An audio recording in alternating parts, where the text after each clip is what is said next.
Hey, looks like we are live.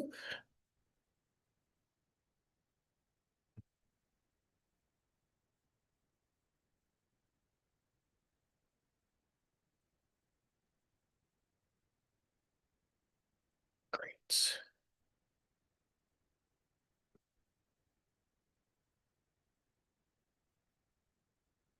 All righty. So, guys, we are live here. What a track tribe. Waiting on Coach Phillips to roll with us here. Coach, if you are rolling, make sure we get this link live here. Um, it's our first time live, so bear with us. We're having a little bit of technical difficulties. What fun would it not be? Or what would it be if you didn't have technical difficulties, right? Um, so that is exciting. So we are patiently waiting Coach Billups' arrival, and then we will go ahead and get started on this great YouTube Live where we will be working and talking through how to build a winning program with the coach from Arsenal High School. And so, um, in the meantime, if this is your first time with us, go ahead. You should be able to tap into the chat, say hello, where you're from, and what is it that you're most interested in or excited about this particular conversation. And if you have any preemptive questions in your mind, then put those in the chat as well, and we'll make sure that we get to those. So again, just waiting on Coach Billups, and as soon as he arrives, we will get started. So just bear with us one moment here. Yeah,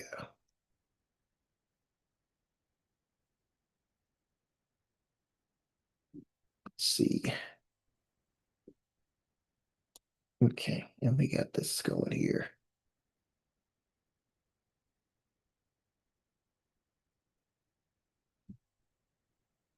Okay,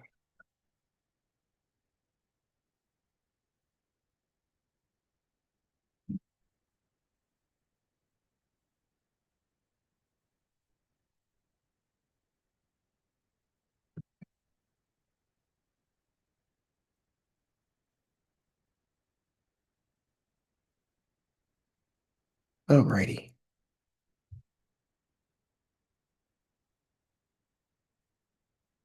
All right, and just got word that Coach Billups is on the way, and we'll be getting started soon. So I appreciate you guys bearing with us as we work through all of our fun technical difficulties, and hope that you guys had a great day.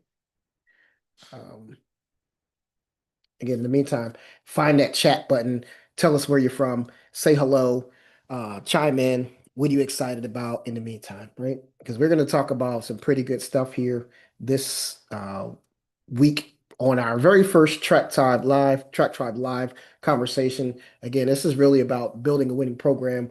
We got the coach from Arsenal High School is really going to roll into what it takes to get and change a program, one that might have been floundering, if you will, into a very competitive program, and then getting the athletes to excel in a major way.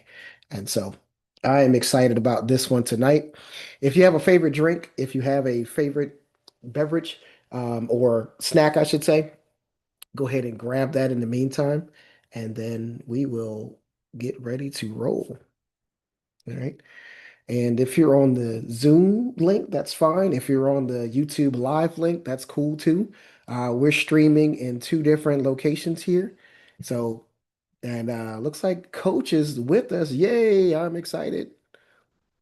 All right, we do have one in the Zoom, and it Hey, says, what's going on? Can you hear me?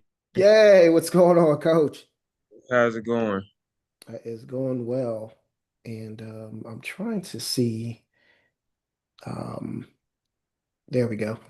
All right, so it looks like we are good. So we're a little bit of a delayed time frame on YouTube Live. I'm kind of making sure we were showing up on our YouTube Live. This is my first time doing a YouTube Live through Zoom. So I'm like, yeah, I'm with you, buddy. But I appreciate you. Absolutely, absolutely. Yeah. Okay, so look, I don't want to waste any time. I know people came in here, they were excited about you, and I got several notes about Okay. man, you got coach on there. So I'm like, whoa, I'm really happy, right? We do have a couple of questions for you that came out of the track tribe as well. And we got a chat we got a chat already about what made your program successful. So we're gonna dive all into that. I've got questions for you, but as like I said, man, this is a conversation and relax. Don't stress about anything, man. It don't have to be perfect. You don't have to be like old ultra edited or anything like that, man. So, coach, it's finally good to meet you. Give me one moment. There you go. I had to get you in my headphones. Ah, I'll go ahead and lay the scene right now. So my son has the flu, so I'm currently at the hospital. Um oh, my yeah, so my wife was like, "Hey, I know you've been telling me about this for a little while. We had already had it on the calendar." So I stepped out from the emergency room, and obviously I have my phone next to me. So um if you see me kind of looking away from the camera or anything like that, I'm just kind of keeping my updates together. So yeah. Oh man, I didn't. I had no idea. Now, look, I appreciate you. hey, hey, listen, uh, you know, things happen. Yeah, My little man is he at least is not he's not displaying any symptoms that make me really concerned, but we still want to make sure he's taken care of. So absolutely. I'm excited to be here, obviously. Um, I'm excited to see like some of the names from the track tribe, yourself, Coach Deadman. Um, there are a couple people in there who I've only seen on Twitter by name or Mhm. X now by name. So, I'm happy to be here. Man, that's exciting. I appreciate your um commitment. Family is very important, man, and that speaks volumes. And again, if you ever need, if we need to just cut this short or One anything moment, like real that, quick. One yeah, moment, real quick. I just want to check this call. One real. yeah, yeah, sure. And we got hey Jeremy, how are you, man? Alrighty. So just breaking news, we got Coach Billups here, and he's committed.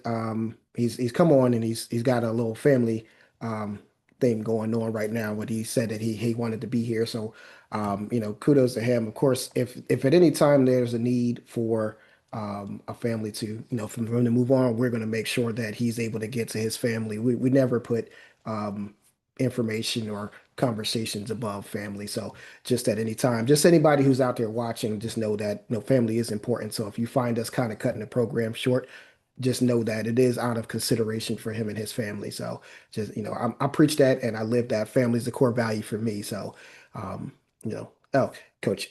Again, I was just letting the audience know that, man, if you need to cut this thing short or anything like that, or you need to take off, man, listen, we can always come back for round two because we want to make sure that you are safe and your family's safe and you are in a good, healthy mental space too. So Absolutely, absolutely. So I had to just check in with the family real quick, grandparents as well. yeah. Have to make sure that they know what's going on. So but yeah, where were we at? Yeah. Okay. So, all right. So, two things. Here's rule number one. Rule number one is if you got to go, you let me know. All right. Absolutely, All right. absolutely, This stuff can come later, man. We want to make sure you're with your son and your family. So that's rule number one. At any time in the middle of the conversation, I don't care. We'll cut it off. And then rule number two is see rule number one. Okay. But thank you for showing up. Even in the midst of the adversary. Is that the word? absolutely. Yeah. Adversity. Yeah, adversity. Man, I was struggling, man. My brain went left. I was like, that's not the word. Adversity. So anyway, all right. Well, while we have you here and in this space, let's go ahead and dive in and talk real quick because we got a couple people that are anxious to hear from you. Before we Okay. even get into the nuts and bolts of this thing, why don't you go ahead and give the quick version? to our audience about who you are and what your program is all about. All all right. So, my name is Lorenze Billups. I'm the head girls track and field coach at Arsenal Tech High School in Indianapolis, Indiana. I've been coaching for a little under a decade. Started off as a jumps coach at Ramstein High School in Germany. Uh, Long jump and triple jump. Came back to the States in 2018, um, and coached in Maryland for a little under 2 years. Had the opportunity to go to junior nationals and junior Olympics. And actually, my motivation for even coming back home to my hometown and having a desire to get and stay involved with coaching at the public school level was when I went to Junior Olympics. Um, but really, when I went to Junior Nationals, the New Balance Nationals, I saw a lot of teams from all over the country, and then I saw what some of the standards were for qualifying, and everybody knows, like, especially you see a lot of people say, uh, like the fastest person or the best athlete they ever knew was somebody who wasn't formally on a team, right? So I'm looking at some of these times and I'm like, man, I know five dudes right now that could probably wake up out the bed and run these times. Not to say that they weren't fast. I was just saying like, I had been around track athletes for time, and I'm like, there's no way that in Indianapolis, where I'm from, we don't have five kids that can run 11 flat on the boys' side, 12 low on the girls' side. That was what the times were. This was 2018, right? So in 2018, these are some of the times that I was seeing there. Obviously, I wasn't quite as in tune with the qualifying standards, but while I was there, I'm seeing these times, and I'm like, there's no way we don't have five kids that can hit this time, out of the state, out of the entire state. Um, And so, started off as a jump coach. Coach jumps at Ben Davis under Mike Davison. Still a really good track mentor for me here at the high school level. And in 2023, yeah, 2023, the head coaching position at Arsenal Tech opened up and came in, interviewed for it, and got the role. I actually, funny thing is, I got the call that I got the job while I was at USATF level 2 for jumps. Mm. So I stepped out, um, took that had to take a call, and then when I came back in, there was a group presenting. If you ever been to USATF to level 2, you know that there's like a project at the end, a group project. So they stopped the current group that was going and said, "Hey, so what's up?" And I was like, "What do you mean?" They were like, "So job," because everybody there knew that I had interviewed for this role, and I was like, "Oh yeah, I got it." And they were like, and so they kind of gave me a small round of applause, and then we got back to business. So so yeah, that's kind of the short version of me as a coach. Mhm. Um, I love what I do. I actually am in the classroom because I coach. That was my draw when I got out of the military to join the classroom and come back to the classroom, was because I knew I wanted to coach and I wanted to be immersed in the classroom or in the school environment, because when I was in the military, I didn't have that opportunity. Yeah. Yeah, that's an amazing journey, man. That's always find it interesting how coaches get to where they are, right? And we never know exactly where they're going or how they got there. And so when we find out, we're like, man, you went through all of that, right? It seems like we got some things in common, though, right? So jump squat, and Yeah, I it saw looks that like shirt, man. I want one. I need so one. this was custom made by one of the other coaches I used to coach with, man. You can't find this anywhere else. I think I'm gonna have to really do some other ones and make some of these too. It looks like the shirt that is it Keenan Briggs? No, this was custom made by Okay. a coach that I was coaching with at my last high school. Okay. So yeah, but this you see some very similar ones out there. But Yeah. this like no had no Nike tag or anything like that. So it's Right. all but yeah, so I that's how I got started too, be honest with you. Well, at the high school level, we were working through the jumps and stuff. So it's kind of cool. So all right, you're at Arsenal and you take over this program. Congratulations on getting the job, right? Because I already know a leadership position is, sometimes they're hard to come by, and then you do get them. You walk into a program that may not be the best, and you got to build it up. So when you first take over the program here, what was the first thing that you focused on? And listen, I don't want to hear all this, so all that sexy stuff out there, right? I want to talk. What was the very first thing that you felt like was going to make like the biggest impact? Um, so it, I come from I say I come from good track stock. My college track coach is Clyde Morgan and Robert John. And so I had to have a lot of conversations with them on the front end, like, hey, what's the first thing, like you said, what's the first thing I need to focus on? And they told me it was culture, like focus on culture. So I came in and I knew a lot of the kids. A lot of the kids had been asking me to coach because they actually saw me at different meets because I was coaching at Ben Davis, but I was working at Arsenal Tech. Um, and then if we have time, I'll tell like a cool story about why the school is called Arsenal Tech a little later. But and so when I came in, my first thing was, all right, y'all. So yeah, I know y'all know how I roll, but these are my non-negotiables. You have to show up on time. And I still have the rule, and it's actually kind of funny because now the kids enforce it. It's almost like a game now. So when I came in, I told the kids, you know, um, if you're gonna be late, let me know. I'll give you a 5 minute grace period. 5 minute grace period is 25 push-ups first 5 minutes that you come in. Every minute after that is an additional five push-ups up to 50. So like you have a 10-minute window to be late. You're late, you do your push-ups. And I told the kids, I said, if you show up more than 10 minutes late and I have no notice, you might as well go home. Mhm. And the first 3 weeks of conditioning, I put out I put out who ended up being my three fastest athletes for both boys and girls. This is on the boys and girls side. Right. So I put out the three fastest athletes from that season. And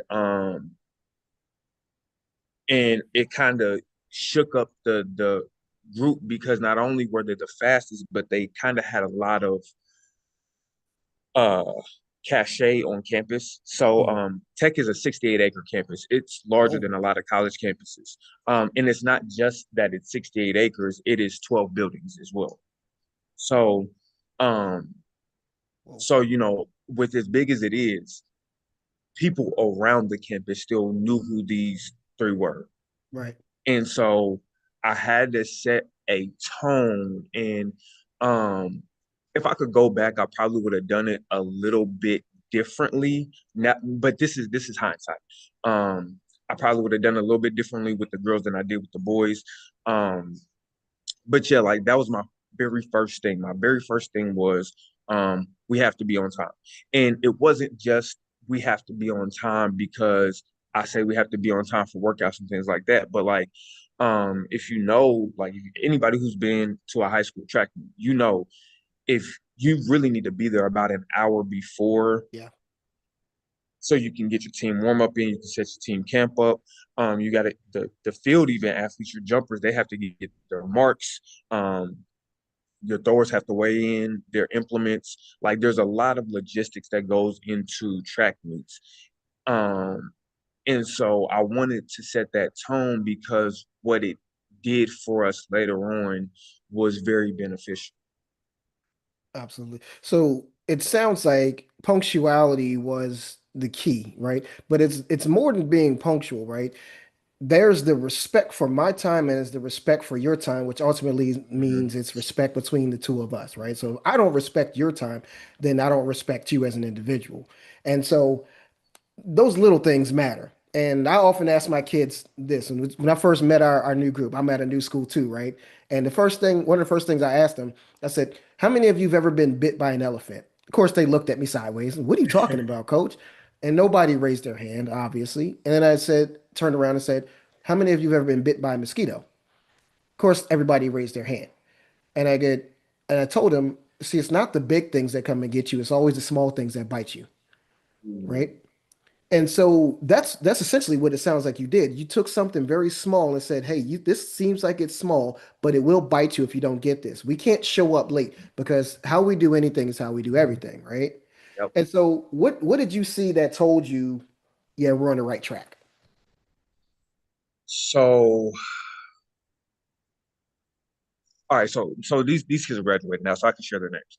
So, so there were a couple things.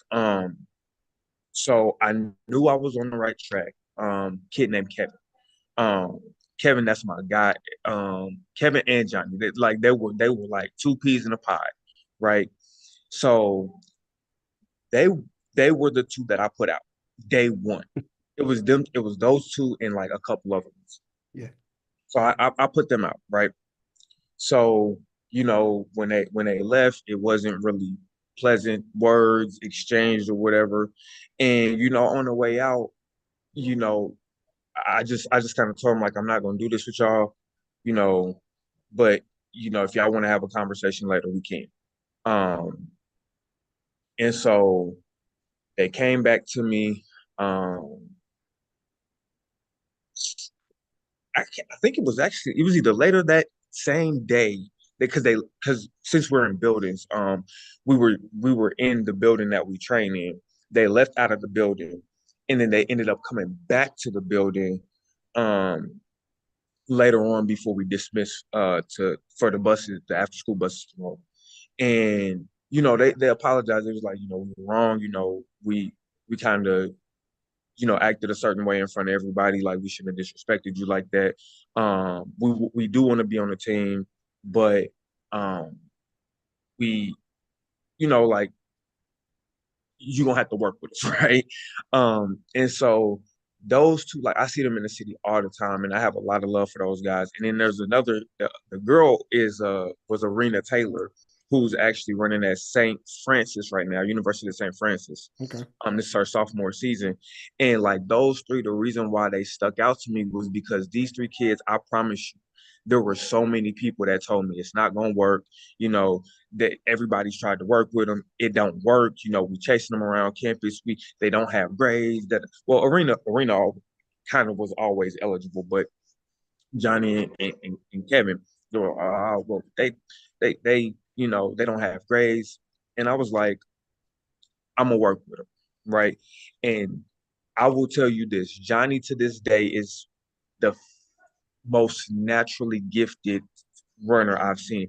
And if I have some video of him sprinting, I'm gonna have to share it to the group. He looks the part.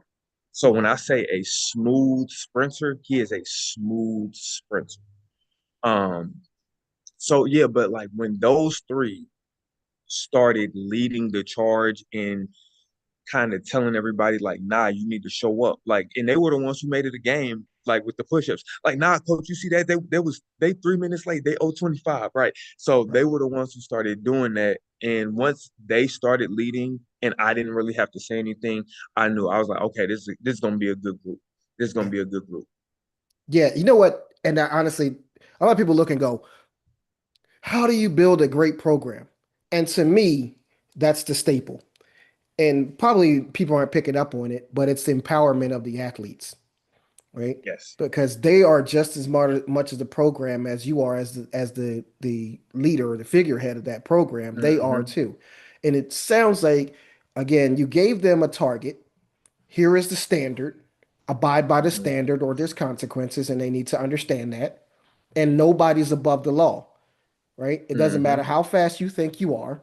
Follow the rules that we've set for this program. Mm-hmm. But if you do follow the rules, I'm going to empower you to lead. I'm going to empower you to hold your other peers accountable, and then we can start in. And it sounds like they bought into it, right? They knew you weren't playing. So now, from what I know, so I was like, I had to do some research. I was like, who is this Arsenal, right? Because I'm down in Georgia. I'm not, I Yeah, don't know yeah, anything yeah, yeah, about the high schools except for New Jersey, where I graduated from, yeah. right? Okay. And I go, holy crap, these kids are running, right? So, and they're jumping too. How in the world Mhm.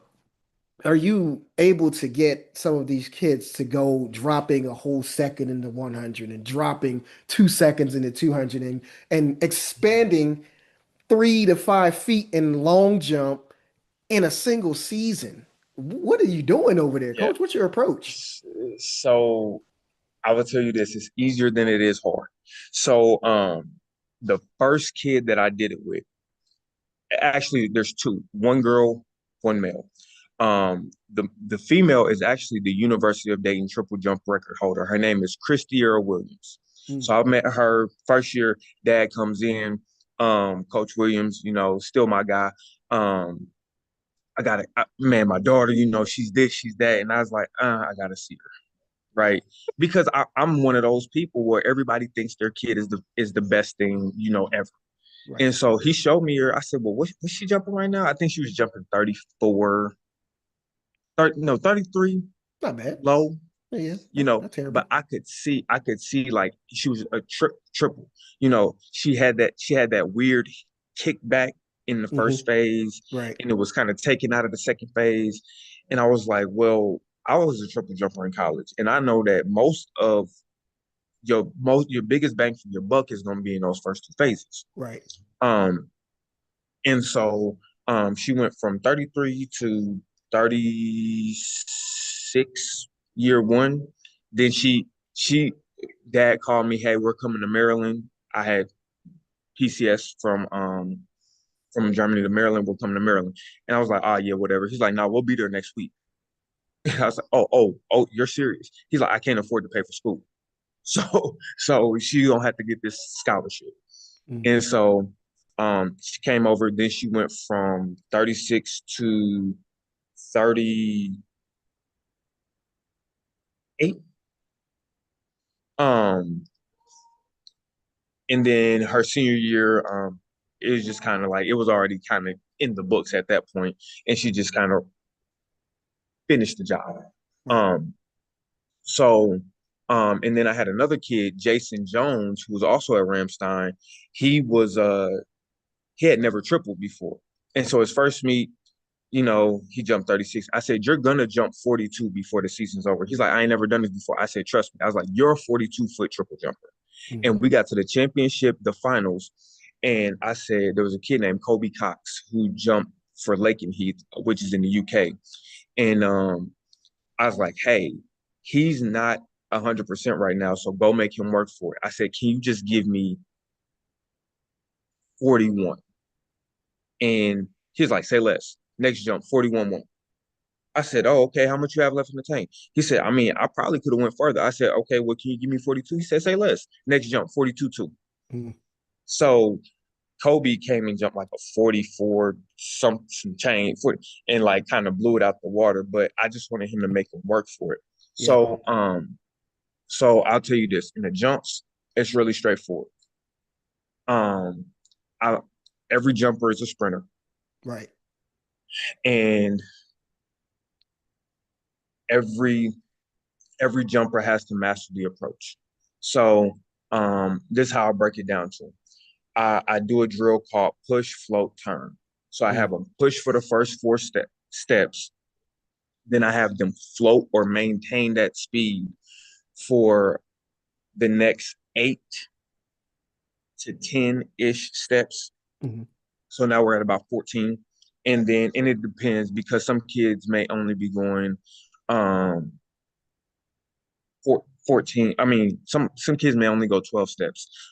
So then I adjust it, but this is for a 16-step athlete. And then I tell them the last 2 to 4 steps they should be turning over. So I call it the turn, right. right? Where you're really cutting the steps and you're trying to get down on the board. And I do that because it keeps them consistent on the runway and it keeps them from reaching at the board. Right. So in the jumps, the most important thing is the approach. And so the kids, when you first get them, a lot of times you see kids trying to run full speed at takeoff. But I tell them it doesn't matter. Like I say, hey, you need to slow down. Well, I feel like I need to run faster. It's like, well, it doesn't matter how fast you are on the runway. It matters how fast you can maintain, and it matters how fast you are at the point of takeoff. So Hmm. you can be you know, the flash on step 10, 11, 12, it doesn't matter if you're slowing down on step 14, 15, 16, because now you're not taking that speed with you Right. into the air. So that's the thing. So I tell kids this. We're in Indiana. And so I tell a kid, so I have a kid who made it to state last year. He jumped 23.6 and some change. So I told him, I said, whatever I tell all my kids, whatever you jump indoor, you will jump 3 feet further outdoor for me. Mm.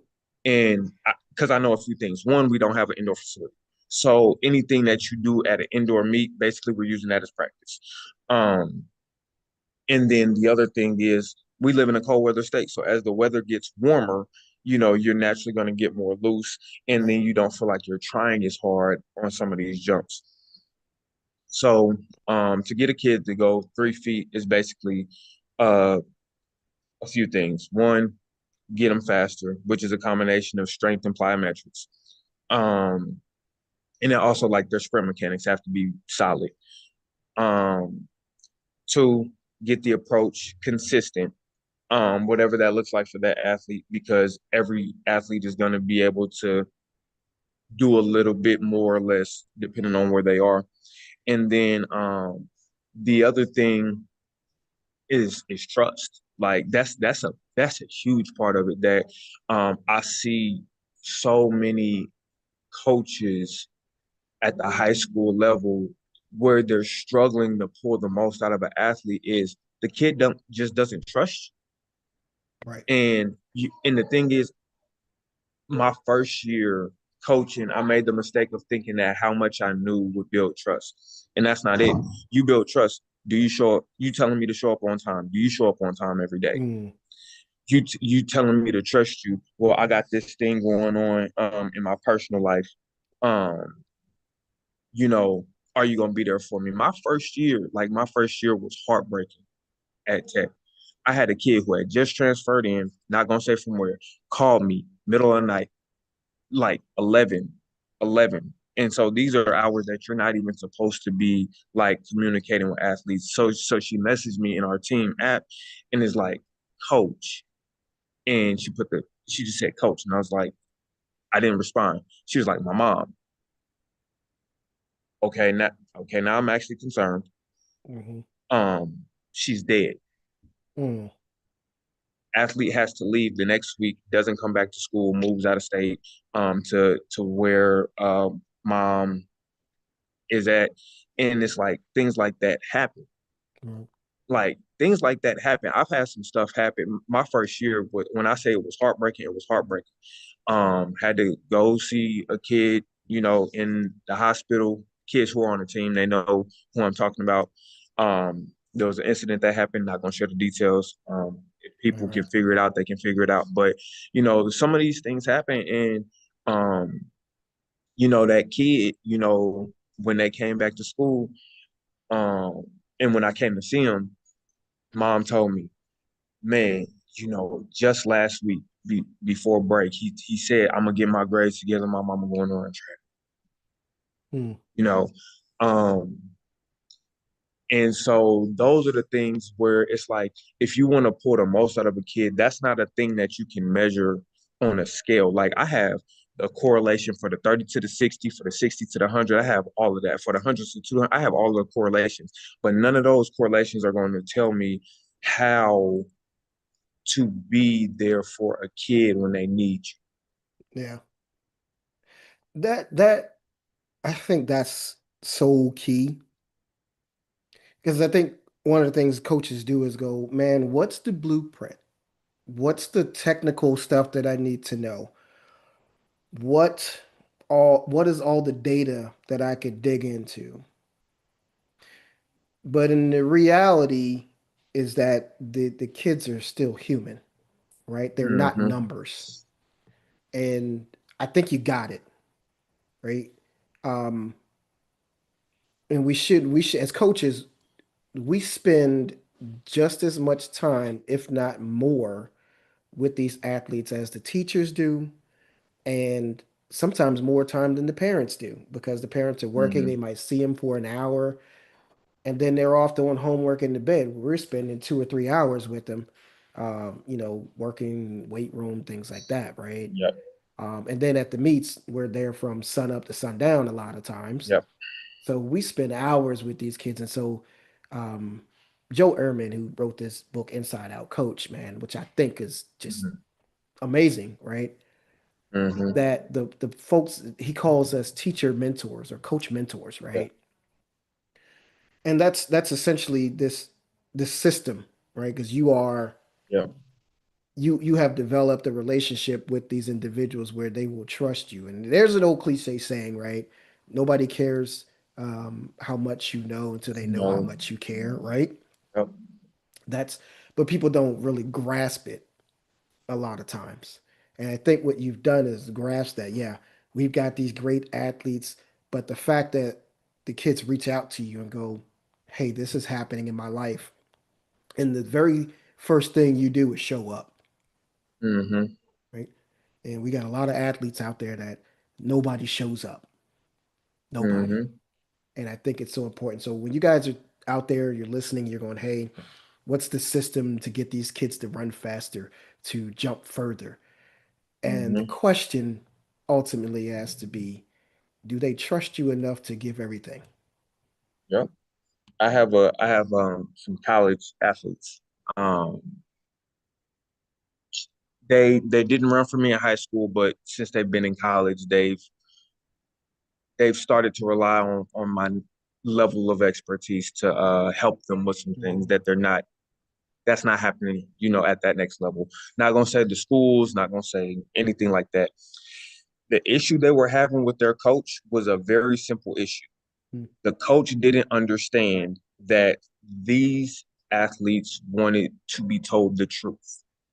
If I have a bad jump, I don't want you to tell me like it was good because it Yeah, wasn't. I need you to tell me like what I did wrong and how I can fix it. right, That is a very simple task, but you have to be able to read that from an athlete.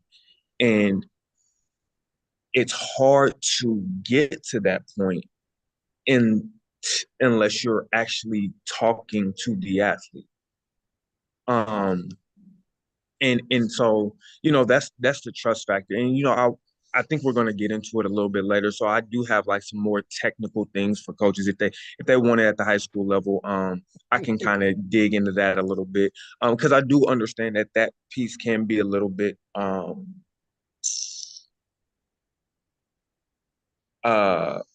overwhelming yep, sometimes, especially when you're dealing with, in high school, you might have 120 kids on a roster and you're trying to figure out like who should you put where and, what events and everything like that. So, right. Yeah, managing big teams, that's going to be interesting. We actually got a session coming up with that about, low level resources and even big teams. How do you manage these large teams, especially if you only have a mhm, couple of coaches? I know Georgia is really tough. A lot of times, we only have like two or three coaches and maybe four. And it just gets so difficult to try to manage a large roster when you've only got a few coaches. But speaking of technical, right? You mentioned the mhm, jumps earlier. yeah, And I'm a huge fan. I knew everything that you were talking about, right? I could see it in my yeah, mind. I have a very similar I call it just a simple pro approach, right? Hey, here's your mhm, alignment. Let's get your yep, body together and our sprint mechanics together. Here's your acceleration, and then we're going to takeoff phase, right? Your yep, strike phase, I call it, right? All those things go into it. But then you got all these technical things that you're doing with the sprinters and the jumpers together. So collectively, uh, mhm, how does that happen? What is your way? What is your technique of coaching them? How are you teaching them? Is it about the strength? Is it about the consistency? What's the blueprint behind the success that you're having year after year with multiple athletes to get them to perform? beyond the relationship, right? So let's get into the Okay. technical pieces. Yeah, yeah, yeah. Okay, okay, okay. So, you mind if I share my screen real quick? Yeah, yeah, go for it. I think you should have capability. Uh, Double I'm check. gonna send you the request. I'll send you the request. Got you. There it is. All right. So, um, let me see. So, and I'm gonna share this, and I cannot take credit for this layout in particular, but um, can you see this? All right, It there we go. is starting to Now come you up. can see it. Let's see. All right, there we Okay, go. yep, I got you. So this is my annual, and this is actually my annual for this year. And it's not finalized just yet because I have to finalize my roster. I mean, not my roster, but my schedule. So what I do is I lay out my year in full, and I look at the IHSA or our state calendar, and I look at the meets where I want our kids to perform the best at, right? Hmm. So um so in the state of Indiana, or I should say in Indianapolis, right? We have our indoor state meet. I'm not gonna say I don't care about it. Like if a kid makes it, like obviously I'm gonna try to get them to go out there and perform their best. However, that's not really what I'm working towards. My goal is end of May, right? So I'm really looking at this time frame right here. Hmm. So if I look at all of these meets, this meet right here, which is Kenny Randall, and then there's another one that's not on the schedule yet because I got to get the date for it. But Charlie Riley, and Kenny Randall are the two biggest meets aside from our city meet on our schedule because I know that between those three meets, I am going to see every single team or at least 90% of the teams that are going to be in our sectional and regional meet. Hmm. And we have, I would argue, we have the toughest regional in the state in Hmm. terms of just overall times. And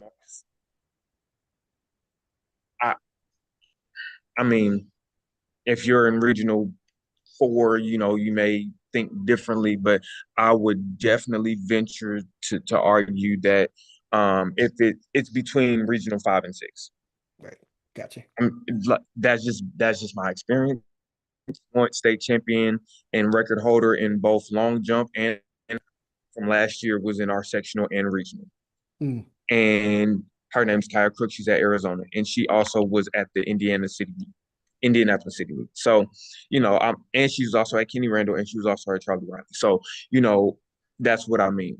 Between those meets, I know that I'm going to see the times and the marks that will let me know where my team is at. So, what I do is when I'm trying to prepare for them to hit those times, I figure out what the three participant standard is. It's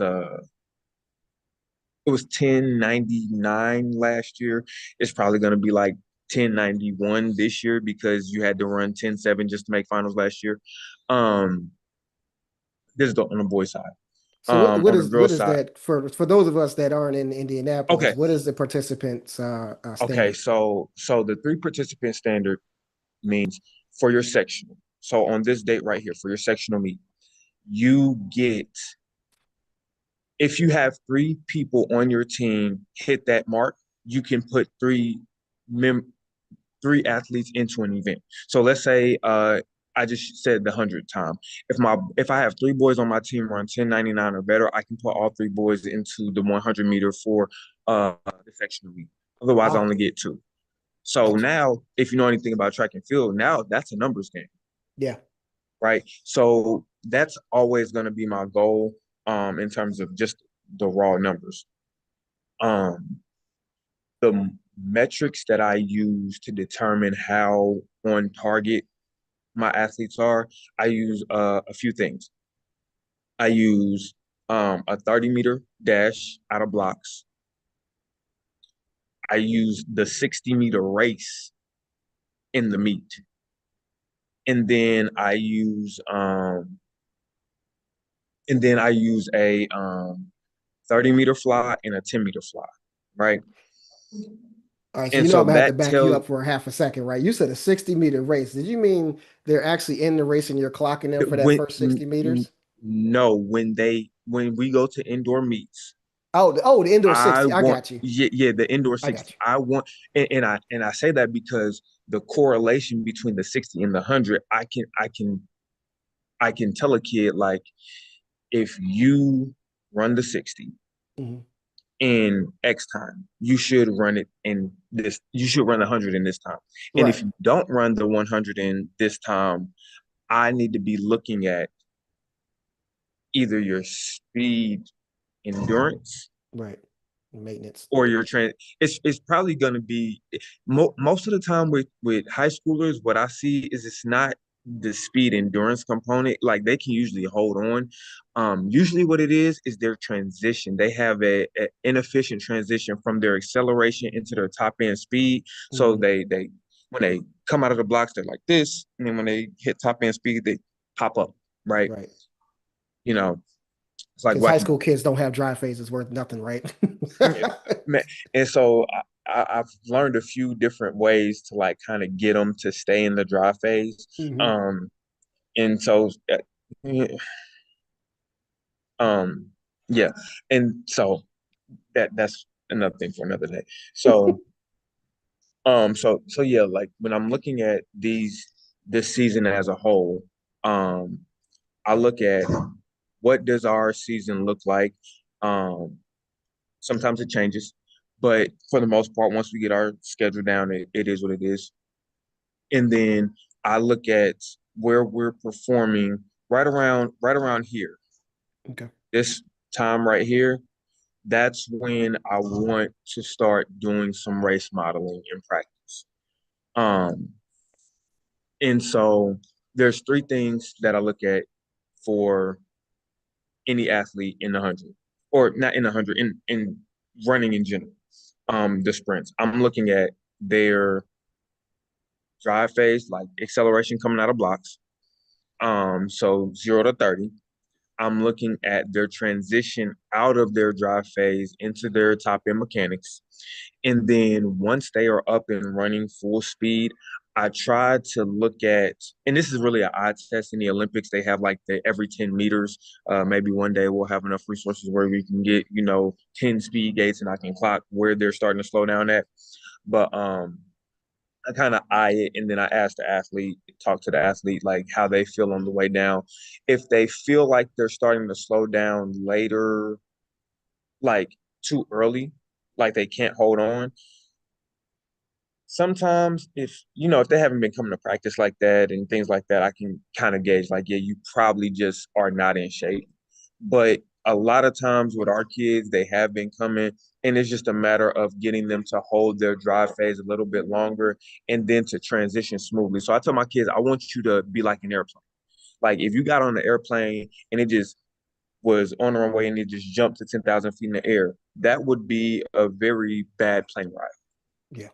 You'd feel terrible. Like, so you want it to be a nice, smooth transition off the ground and into the air before you kind of level out and get steady.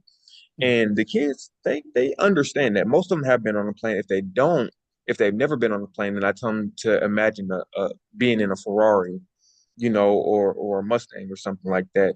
If you hit the gas really hard, the car just kind of jolts you forward. And like you don't want Right. that. You want to have a nice gradual acceleration, you know, no bumps in the road or anything. You want it to just be nice and smooth, and then you look down and you're doing 60.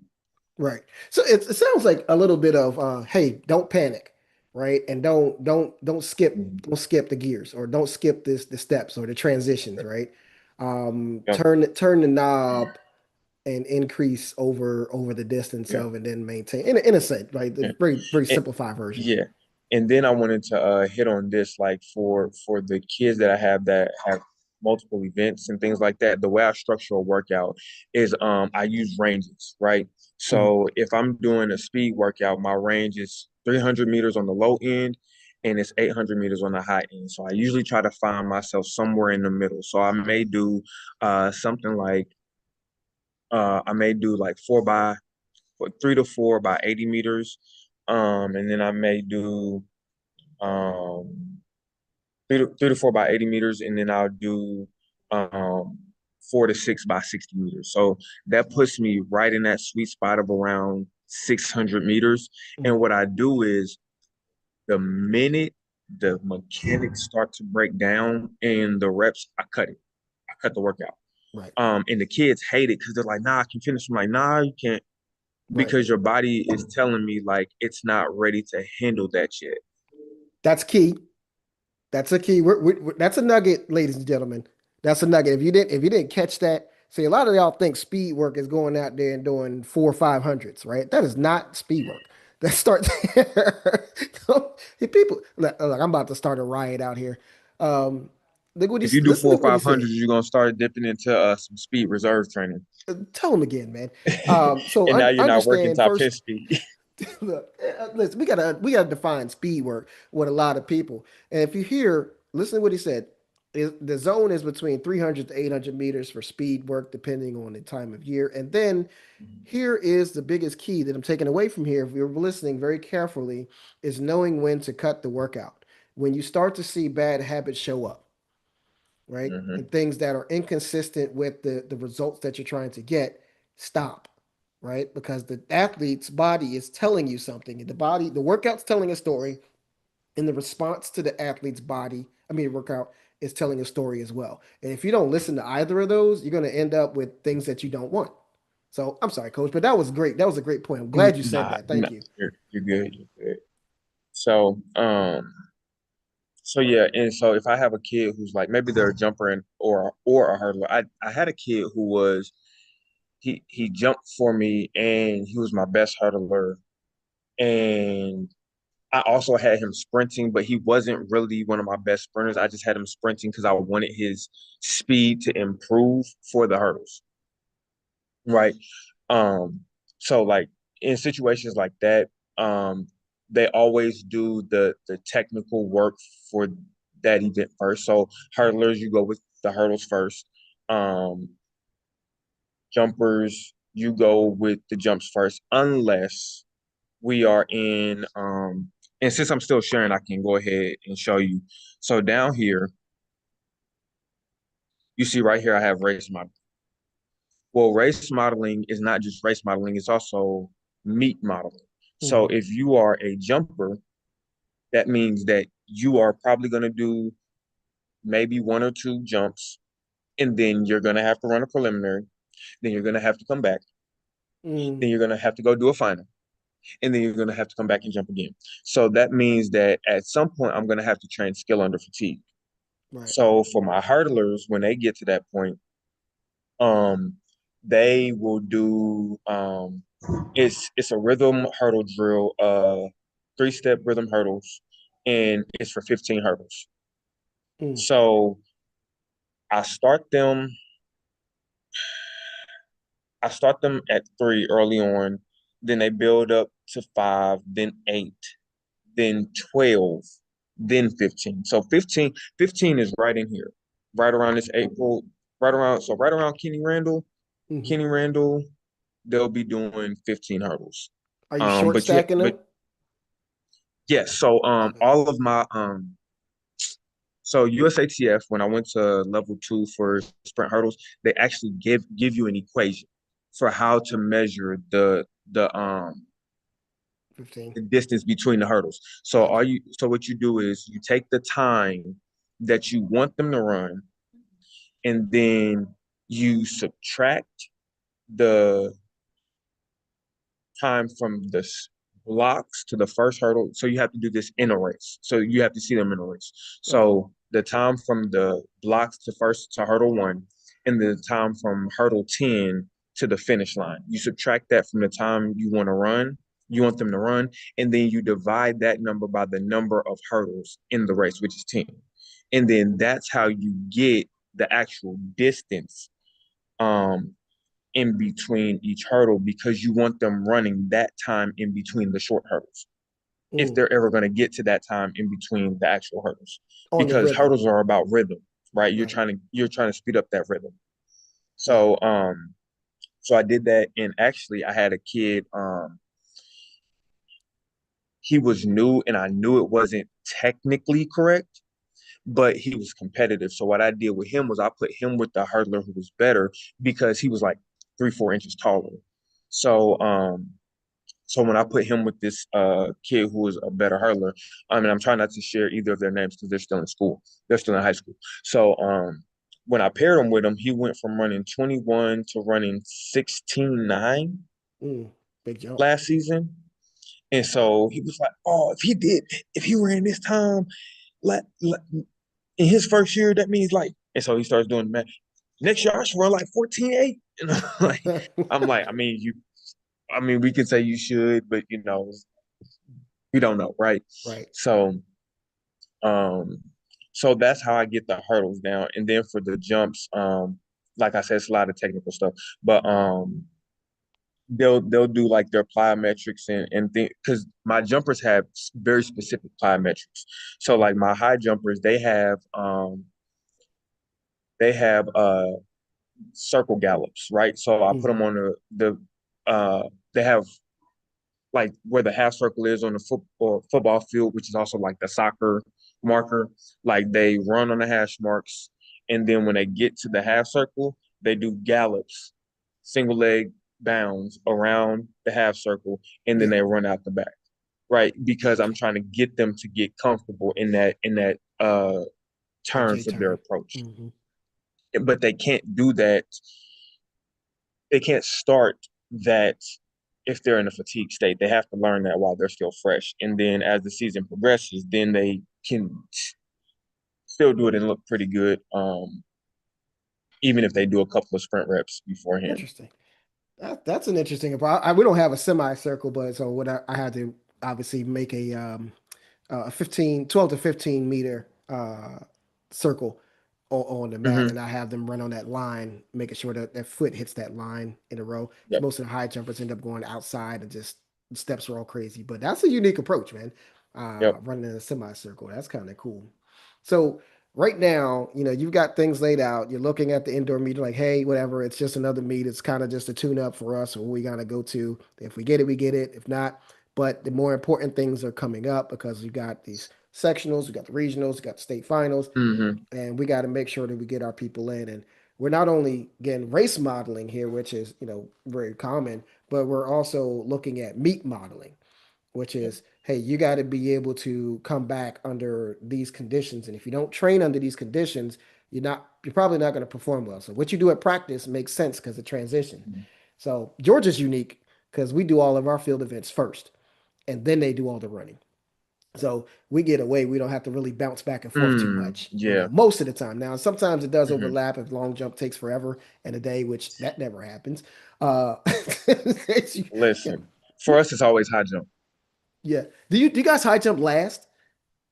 No, we start high jump the same time we start long jump. The issue is that bar moving, Yeah. So like I said, I name dropped Kaya Crook, right? She's coming in at 5'10", Who? 5'8", 5'8", 5'10", You said So she is coming in she, at yeah, 5'8"? yeah, you should look up her You should look her up on Instagram. She can dunk a What's her name? basketball on a 10-foot goal. Kaya Crook.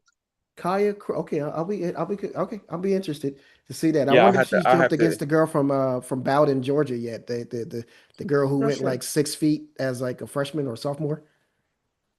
Oh, I'm not sure. I'll have to. I have to text her dad and let him know I name dropped her on this Oh yeah. on Yeah, here. I'm gonna check out. I Um, love the jumpers, man. Look, I'm partial to the yeah. jumpers, as you can see. Yeah, so like when you have stuff like that happening, well, now the jumps take forever because she's coming in when everybody else is kind of getting out. Yeah, So yeah, it gets kind of crazy in high jump, and then that it's I'm not gonna get too much into it, but I it's get usually you. high jump for us. Okay, I got you. Yeah, crazy fun fact that most people probably don't know, in New Jersey, they have dual meets, and that's how you determine your conference champ. Or they used to when I was coming to high school, right? You Hmm. would compete against everybody in your conference in a dual meet, one on one, a Hmm. 5-3-1 type of Oh scoring, wow. first, second, third. But we had the Mhm. high jump as the last event after the 4x4. Uh, Oh, that's horrible. yeah, tell me about it. And guess who's the Can't high jump? imagine. Man, it was horrible. But I know. So I want to make sure we get to some of these things. This is technical. I love this layout. We may have to do kind of like a session where we get all of us together and we talk through Hmm. some of this technical and kind of planning. Listen. I think that would be a great thing. What I would like to talk about real quick, because I know you got to get back to your family. I don't want to keep you. Hopefully, please tell your wife thank you. Right? I will. I will. Want to And thank her I so checked my much. phone. She hasn't texted me anything negative yet. So we're Okay, still good. listen. I want to make sure I don't overcook your grits, her grits, and your son, whoever grits. I don't want to overcook them, right? There's just maybe just a couple things real quick because I know we could Go ahead. probably do a round two.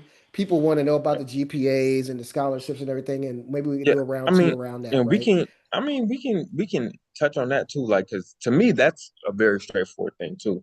Okay. Um, And you got a couple of questions from the track tribe too that I know that they wanted to Listen, answer I'm too. already So knowing Coach Deadman, let me know. You know. yeah, Trent's coming for you, man. So real quick, why don't we do that? Because I know we got a few minutes. Again, I don't Hmm. want to take too much time, and I want to make sure I'm respectful of everybody else's time as well. And guys, please thank you, Absolutely. for bearing with us because we did have a few minutes of a late start. But how did you get your academic turnaround?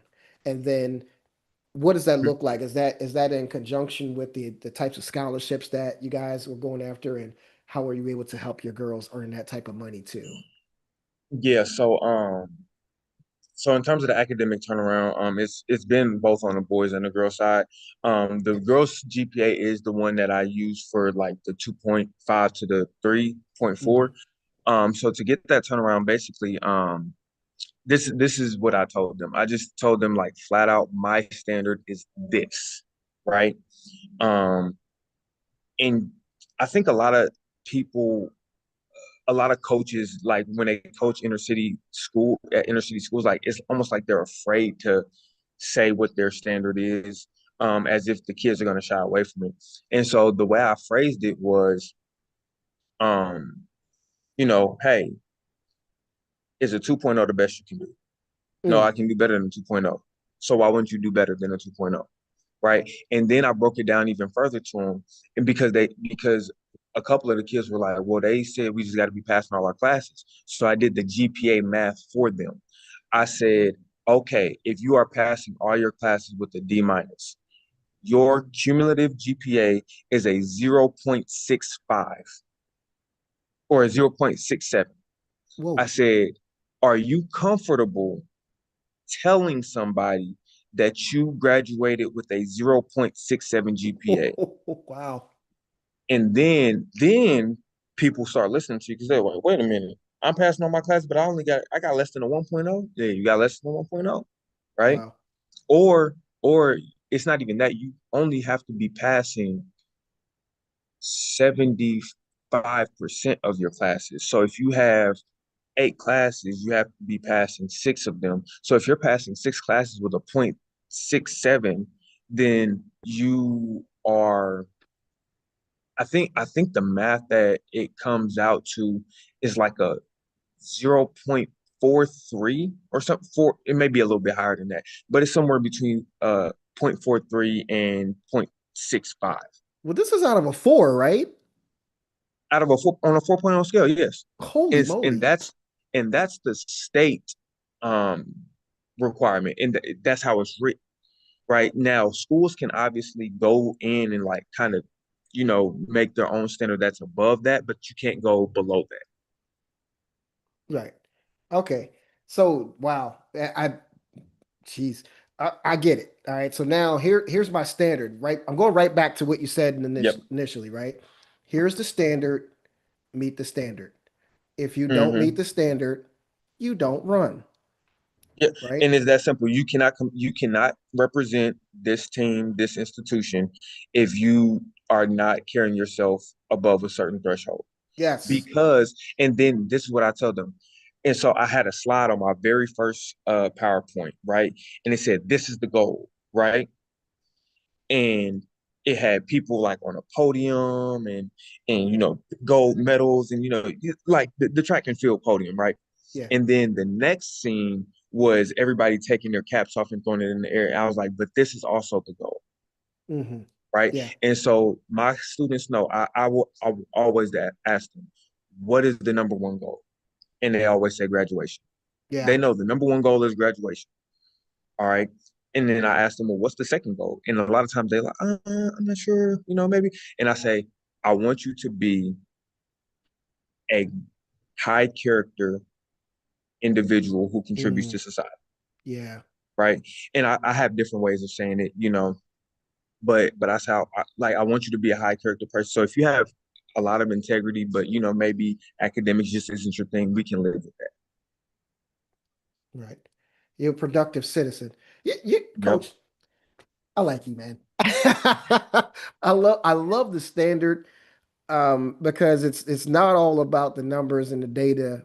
It's about helping these kids be the best version of themselves, right? And Yep.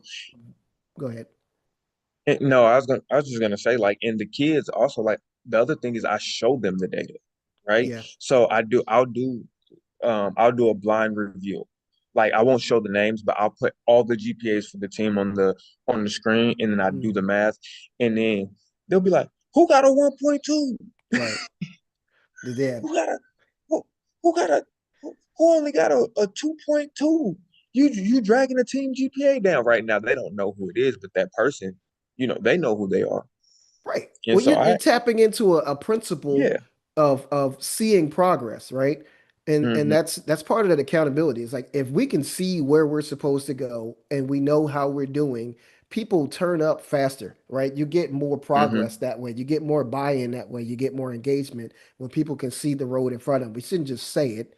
Hey, this is what I need you to do. No, no, no. Let's show what Hmm. are you guys really doing here, right? And that's a reality check. I think that's really important. So you gave them the standard Yeah. and they stood and up. and then they meet the standard. And so then I'll say this. So just tapping into this. So um once, like if you're on a team, like if you coach a team and grades are not really a big issue and you want to get the money for school. Yeah. TFRS is going to be your friend. If you don't know what TFRS is, TFRRS, it is where all times at the collegiate level are stored. Hmm. You can pull the times from any conference in the United States. Find the conference where your kids' times align with that conference, with scoring in that conference. All you got to do is pick up the phone, call the coach, say, "Hey, coach, what are your standards? What are you looking for this year?" That's a big thing too. A lot of coaches, like you got all these sprinters, but if a coach is not looking for sprinters, they can't do nothing with them. So Right. one of the kids on my team this year, junior, I know when he goes to the next level, he's probably not going to be a sprinter, but he's going to have marks as a thrower, as a sprinter, as a hurdler, and as a jumper. He's probably going to be a multis. I want to say multis, man. Come on, let's go. He's Multis, going to be multis, he's going to multis. be a multis, Yeah. right? So that's the way to tap into that scholarship money. And then when you start calling coaches, you have to develop relationships with coaches. So the college Right. coaches where I've sent kids to, I still call them. I call them, I check on them, I check on how the kids are doing. And i'm also a I'm also a coach that encourages kids to stay. And in the world of the transfer portal and NIL, that is important to coaches. Right. Absolutely. So like that's like getting scholarship money, a lot of it is relationship building. So I tell my kids, I'm not sending you anywhere where I don't trust that a coach is going to hold you accountable as a student and as a person. Absolutely. If Yeah. they if So they're going to let you run rampant, you can't go there. absolutely. And I think one of the key things that we look for as well is the longevity of that coach, right? I don't want to send a kid anywhere Hmm. that that coach has bounced around every 2 years and now he's all of a Yep. sudden there, right? And then Yep. you know what? I had a conversation with a coach who will remain nameless, and we really got into the prestigious programs, and the prestigious Hmm. programs aren't always the best programs to send a kid because then you're competing against athletes and nobody's really caring for that athlete. A lot of times it's just, hey, you're a number, you're a result, just show up and do it, and that's it.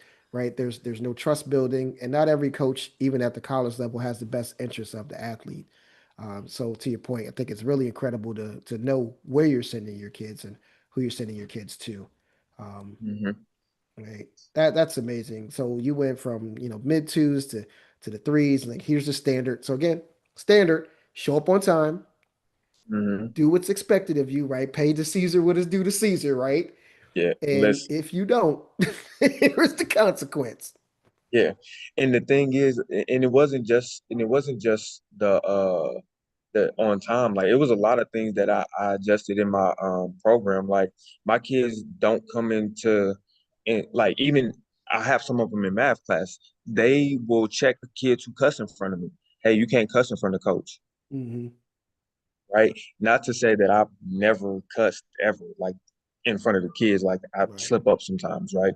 Um, but that was another thing because we were getting dinged for cussing. Like you can lose points for that at a track meet. Yeah. So Oh, yeah. Yeah. You that lose like BQ. I had to help have them understand like this is a standard because it not only is it not a professional thing, but also like you're gonna end up costing yourself at a track meet. Right. So like all of those small things about like how to be professional, how to carry yourself, things like that. All of that stuff rolls over. And the kid, like I was so surprised. Like I didn't realize like what the kids paid attention to. Like They do. they paid they paid attention to the fact that I was married. When my son was about to be born, like every single day. I had Mm, kids that weren't even on the track team, coming in. Hey, coach, how's your wife? How's the baby? yeah. Hey, coach, baby's been born. How's the baby? What's the name? Can you bring him over here? I'll babysit for you. Things like that are things that like when they say like thankless jobs and things like that. Like you cannot put a price tag on the relationships that you build, and then kids are like Yeah. loyal to a fault. Yeah. And so, you always want to make sure like you're taking care of what has to be taken care of to set them up for success. Because what you don't want is you don't want to fail them at this level, then they go to the next level and then they are in for a rude awakening because that coach has to feed their family Yeah. on you succeeding or failing. Right. Hey, you know what, coach, and I think what you're saying is really important here. Um, you're the example, right? And we pull our kids forward. A lot of people try to push him and go do this, do this, do this, Hmm. but you aren't doing it, right? No, no, no. How Hmm. about we show up the way we're expecting? And one of the things that I teach our kids, if you're going to ask somebody to do something, you better be doing the most of that thing you're asking. I mean, I tell our coaches, if you want people to show up on time, you better be the most on time person you've ever met in your life, right? If you want people to work hard, you better be the hardest working person they see. If you want people to have integrity, you better have the most integrity out there. And Hmm. you can't be A over here, or you can't plant apple seeds and expect watermelons, right? It doesn't work like that. So you got this program, and we'll kind of wrap it up here because I don't want to get you Yep. back to your family. Hmm. One, walked in the door, be on time, and that's kind of the Hmm. minimum standard there. There are other things I'm sure that went into it, right? Show Hmm. up, meet the mark. If you don't, here's a consequence. We'll put you over here. Don't care how fast you are. You got to respect the system and Hmm. and your team and respect each other. And if you don't, then this is what you get, right? Then you're looking at, hey, here's our plan for the year. This is what we do. Here are the things that I really want to focus on that are important for us for this team, showing the data, explaining to the kids what's really happening, making sure that you're customizing, tailoring the trainings to what it is that they need, and Hmm. finding ways to expose those weaknesses, but Hmm. having enough wisdom to stop when things don't make sense, right? Hmm. Instead of just sticking to the proverbial plan. Then Yeah. academics, let's get it together. We got Yep. to be on this. We got to be here. Here's the target, y'all. And meet this target, and then you qualify for X, right? So what I see here is a system of here's the goal, here's the outcome, here are the ways that we Mhm. can get there. It's up to you to get there, right? So you've given them, you've empowered the kids, you've empowered the staff, you've shown by example what it's like in to be what you're asking them so that they can follow. You're building trust with the athletes, and that is what has essentially created this culture of very successful athletes. Mhm. People ask, how do you build a winning program? You start with a standard, you don't back down from that standard, you hold people accountable, you empower them to hold each other accountable, and you become the example. And then you mix in all the fun data in between in Excel sheets like Coach has here. That it's really kind of cool. Yeah. Um, and then you execute, and you do that consistently. Coach, that's amazing. I do have a couple of questions. I know Coach Yeah. Devin would kill me if I don't Absolutely. ask these Absolutely. questions. He's gonna jump Yeah. on me. Yeah. So, the two questions we have, and then we'll kind of Mhm. wrap up and roll out. The first one is, what is something that you could have only learned from your USATF or other courses? So he said that I was like, what am I going what should I say to this? I'm not sure. Well, the thing is this layout that I have right here on the screen is actually from USATF, right? Mm, And as a matter of fact, what you can't see is this down here. Let me scroll down. Come on, come on, come on. So you see this little thing right here? This mm, yellow. This is directly from the Sports Science 2 course that was taught by Dr. Brookins. ooh, um, Dr. Brookins from UCLA. I believe she was at UCLA. She might not be there anymore, but that was who taught the sports science 2 course. So if you ever do a level 2 course for USA Track and Field, you have to do sports science 2 first before right, you can test for your certification. right. Um, and so this is what I used to when I like, and I looked at it like every day first uh when I first started creating programs because I went to the jumps first, but I still had to figure out how to coach the sprints. And I hadn't like done it. I hadn't done their course on the blocks and I didn't have the hurdle equation and all of this other stuff, right? So I was kind of doing a lot of research on my own, trying to figure it out. But I always had this as a foundation for the energy system that I was taxing. Um, the other thing is, if you look right here, I have a note to myself, create a base fitness assessment for testing before Christmas break. So standing broad jump, standing triple jump, 40-yard dash, 30-meter fly, overhead shot put / med ball throw, 45-second sprint, and a 1 mile run. Right. So it this is not the fitness assessment. It was just a note that I made to myself to make sure that I include the 5 biomotor abilities in whatever assessment I do so that I have a good understanding of where the athlete is as a whole. Mm, So that was something that I learned from level 2. Oh, I don't want to move that. That was something that I learned from the level 2 course with USA Track and Field. And the other thing is, I tell people they should go. Like even if you think you know everything, go because guess who's there? College coaches are there, mm, right? So I've met some college coaches at level 2 that I kind of got an upper hand on because guess what? If I call them, they already know me. They know I went through the same instruction that they did. They saw me present whatever I presented during that time, depending on which course I met them in. Um, and then I also have uh a lifeline, right? So when you go to USATF, the instructor, I can't speak for level 1. Um, well, some of my level 1 instructors were also my level 2 instructors. But at level 2 specifically, when you get those instructors. If you are like struggling, like floundering, and you just reach out to them, hey coach, I'm really struggling with this. I got this many kids, I'm trying to figure this out. They'll reach back out to you and they'll talk you through it. Hmm. And that was where I learned that you can just talk to a college coach just normal. Because Right. when I first started coaching, I was like in awe. I mean, and a lot of it had to do with the university and the marks that the athletes had. But Coach Chu, who's down at TCU, um, Coach Morgan told me to reach out to her. One of the best humans I've ever met in my life. Mm. You know, um, um, head coach at Tarleton State, Bobby Carter, one of the best people I've met in my life. Met him Mm. at USATF jumps, right? When he was still at University of Arizona.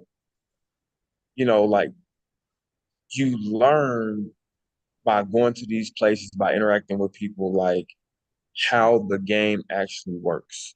Right. And and coaches will tell you like that's not gonna work for me, you know.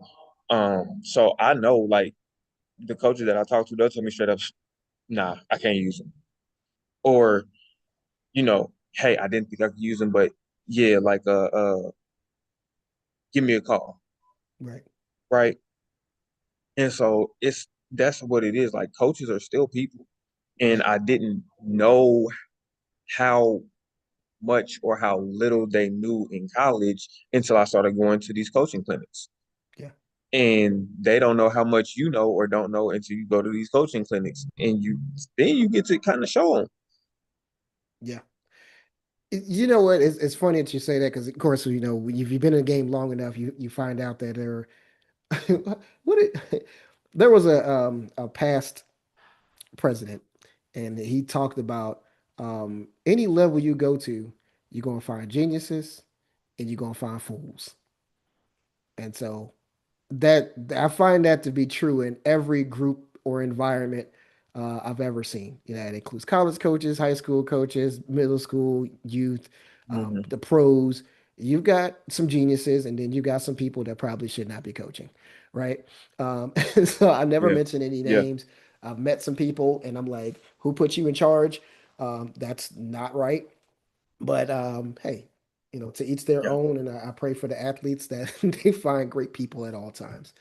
Okay, so the second question here is, what is something that you could not learn from a course but had to learn by experience? That I'm on a perfect campus. So the building that we train in is the Long Hall. Coach Dedman, I saw your name pop up. Coach Dedman, if you are ever in the Indianapolis area, give me a call and I'll give you a personal tour of campus. So the building we train in, it is a square. Oh, Guess how long the square is it is going all the way 400 around? meters.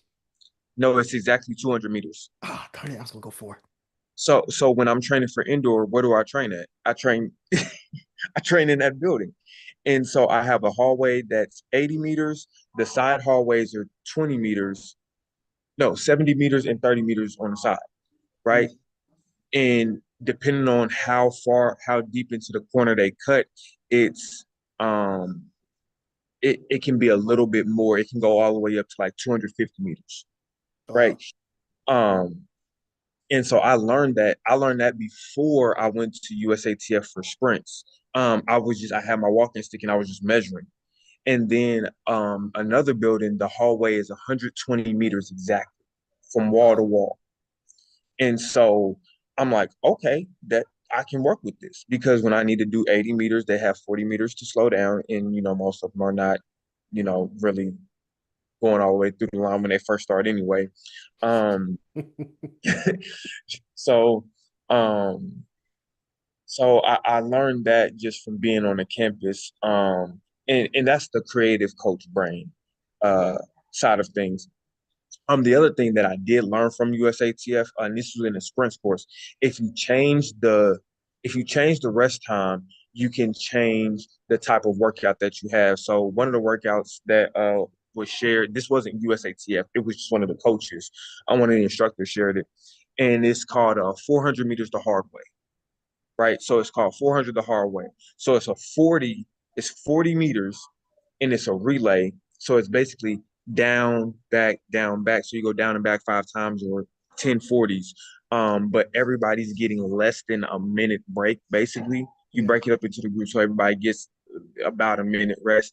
And so when you shorten the rest like that for a 40, it changes the response that Yeah. the body or it changes the adaptation.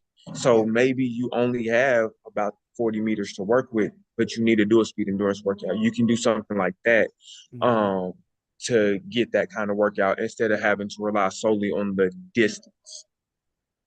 That's powerful. So our 400 meter, what the hard way was different.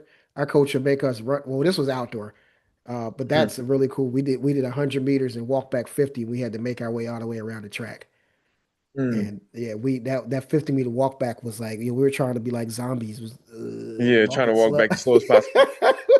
But yeah, Yeah. man, that thing, that speed endurance and or that tempo, oh my God. Yeah, you would Yep. think, and by the time you get to that sixth, seventh, eighth one, you're like, yo, I'm done, right? And the kids, that's one of the thing that they don't understand. Like sometimes you're telling them to go 70, 75%, 3/4 speed here. Do you think they're like, oh no, we're not running fast enough? By the time they get to that seventh or eighth one, they're like leaning over, looking for every bit of Hmm. trying to hold their lunch in. So Yeah, yeah, absolutely. the hardest part is keeping them at that pace where they want to go faster, right? And they don't understand the Yeah. recovery and time. So, but man, Coach, man, I know at some point we're gonna have to do a round two and dig into some more of this technical stuff because I know that everybody really loves and enjoys the technical pieces of it. And again, I think we're probably gonna do another coaches roundtable, get all the coaches together and just talk through the speed, talk through the science. Because I think that's important. Like the sports science part of it is important. Yeah. The data Yeah. is important.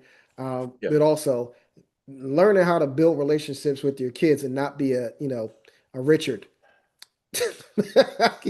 Take that and y'all filled in the blank on that one, right? Um, yeah, I mean, but I felt the need to share that because everybody focuses so much on the technical piece, and it's almost to the point of forgetting like what coaching is really about. Like Yeah. in coaching, like what does coach literally mean? It is getting somebody from point A to point B, and coaching is both an art and a science. And I feel like I've mastered the art of coaching. Yeah, The science, I'm still working on, getting it, figuring out exactly how the science works for my kids. Um, because that's sometimes you just got to be in it long enough. absolutely. So, but yeah, this is a good conversation. I love being on here. Coach Deadman, I'm gonna reach out to you. I'm gonna shoot you my contact information because our state association, our coaches association just released some meets. So I'm gonna send those your way for the indoor season.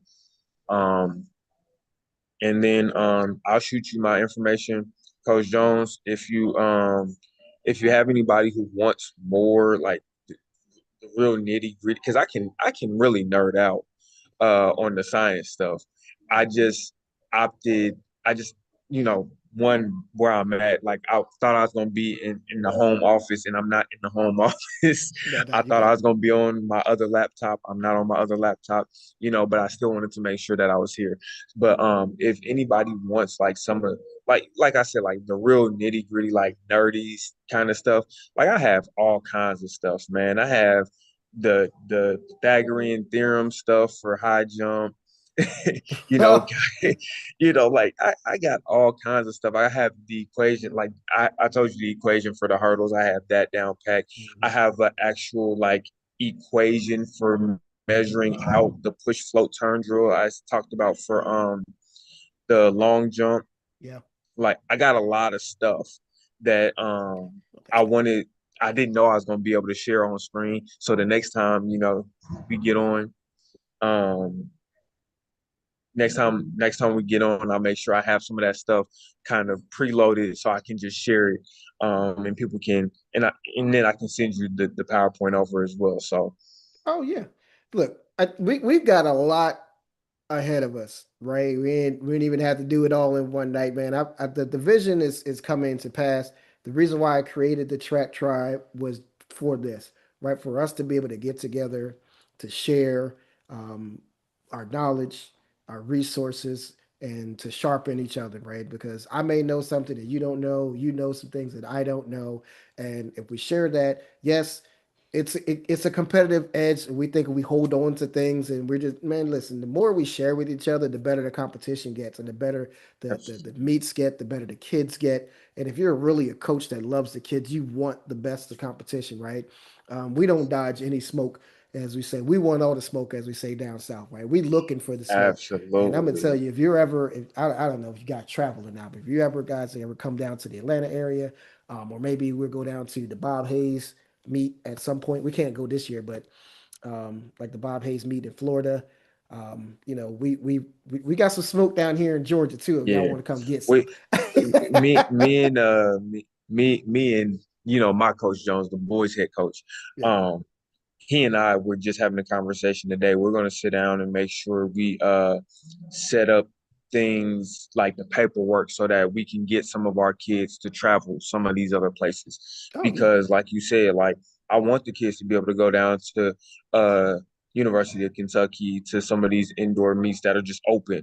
Because yeah, transparently, I just need to see grown people. Like, y'all need Right. to see what it's like when you get there and you look lowly old freshman and you running against somebody that might be 23, 24 years old because they skipped a year or they had a red shirt from Hmm. COVID or all the different ways in which the eligibility gets sliced. Like you need to see that because some of these folks are not playing. Like they At are all. they're trying to make a living. Listen, you can the Alabama, we go to Alabama for our indoor meets because we have to go unattached. We don't really have an indoor season in Georgia. So if you ever go to the Birmingham complex, man, I'm gonna tell you, dude, there's I've some, I've I've looked at it. I yeah, I, I found it online. It's nice. yeah, I want to it's some go. smoke in the city over there, man. And we just now, the freshman girls that just came in this year for in Georgia are going to shake up the entire state. I can tell you right now. I don't know if you ever heard of Melanie Doggett. She Okay. ran Then oh yeah, 22.9 yeah, yeah. as an Mm-hmm. eighth grader in the Yeah. 200. That was the most ridiculous. She's a freshman now at the high school level, so we get to see her. There are a couple of other girls out here that are running like 54 seconds in the open 400. Yeah, they were just eighth graders and they're coming up. There's some girls that are jumping like 19s, 20s. I'm telling you, man, it's some smoke Hey, down in the South. I got a couple freshmen Yeah, coming in. I'm just keep your eyes open because some yeah, of I'm, these I'm freshmen excited. coming in up here, they going I have a freshman that I fully expect to break two or three of our school records before Nice. she finishes her sophomore year. Wow. Um so it was good talking with you. Likewise. Um I enjoyed being on here. Anybody in the track tribe is always open to reaching out to me because I know I will be asking questions as well. I've trained in a lot of limited space and limited capacity environments. So if anybody uh, wants to know like how to do XYZ 1, 2, 3, but they only got this, right? Yeah. There's some things you can work with, you know. Um, and I know Coach Dedman, I think his session is going to be over large group training. So I'm gonna tap into that as well because I would like to see how he does some things as well. So thank you for having Absolutely. me. Man, coach, I appreciate you. Thank you, especially in these times and these circumstances, man. I appreciate your commitment. I appreciate you being in the standing in the gap for these kids, man. You're an amazing man, and I'm really grateful for you. I'm grateful that you're there, helping those kids as well, and just being the mentors that they need, sometimes being the father figures that they need, standing there with them, being empathetic, and being a solid human being, and being the example. We don't have a lot of that a lot of times. And so it does mean the world. If to no one else, it means the world to me that I know that I've got a brother up in Indianapolis that is doing it right um, and consistently and with integrity. So I really appreciate you. And then also thank you to your wife who allowed us to borrow you for a brief time to share with us your great knowledge. So please thank her. If I have to send flowers, let me know to keep you out of the doghouse. I'll That send might some help. flowers. No, we appreciate you praying for Absolutely. your son that all is well and to continue healing, and the rest of your family is at peace with everything that is happening. And we know things are going to go in a great way. We appreciate you. All right. Next week, um, next Monday we've got Coach Dedman too. So you just talked about that. We're going to be talking about simple systems and big results, and so he's going to talk about how he runs his entire program and how he keeps everything in sync. Coach, you've been amazing. Thank you so much for being here with us. This is the Track Tribe, y'all. All right, guys, we are out of here. Thank you for attending. I appreciate you all. And see you next Monday at 8:30 p.m. Eastern Standard Time with the famous or infamous, whichever you want to call him, Coach Dedman. Simple systems and big results. Y'all better beat us there. Don't just meet us there. Until next week, we're out of here.